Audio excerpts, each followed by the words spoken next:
Hi everyone, Effie here. Today I'm going to show you how to stamp our autumn foliage layering set. I'm going to start with the largest maple in this set.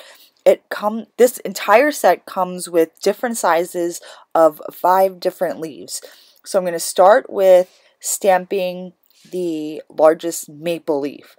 I placed all 3 layers on my acrylic blocks, and then I'm going to stamp the first solid layer with 2 different inks using the rock and roll technique. I'm going to explain what that technique is in just a little bit. So I'm going to start out with the first layer, the most solid layer of the 3 different layers.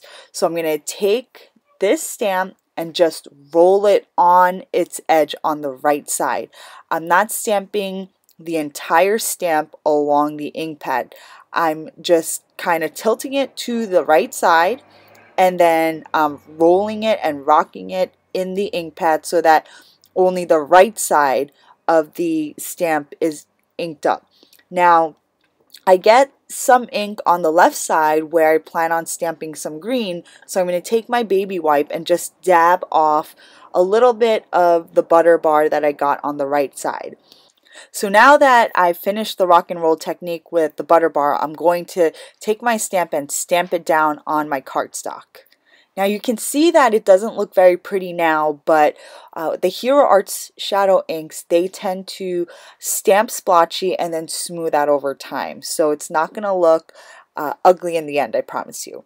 So after I have stamped the right side of my maple leaf with butter bar, I'm going to do the rock and roll technique on the left side of the maple leaf with some Hero Arts Green Hills, and then I'm just gonna go ahead and stamp it over the stamped image, the same stamped image, and you're gonna get a nice transition from green to yellow. You can see that there's a white or light spot in the middle of my stamped image, but don't worry about that because the other 2 layers that we're going to stamp over this solid layer is going to take care of that spot.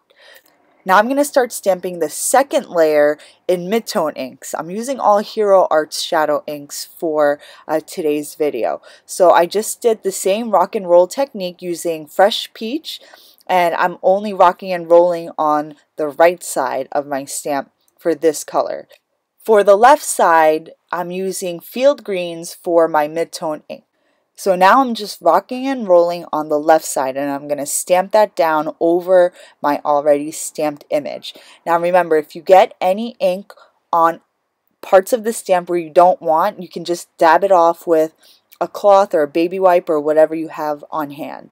The third layer of the maple leaf is just the stems and the veins of the actual leaf. So it's not any shading or shadows for the stamped image.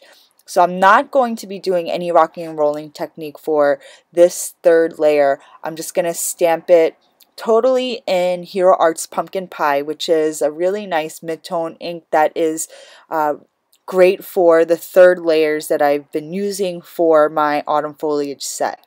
So that was a really quick tutorial. I hope you enjoyed this video. Thanks for joining me, and give me a thumbs up or leave a comment to let me know if you want to see more videos like this.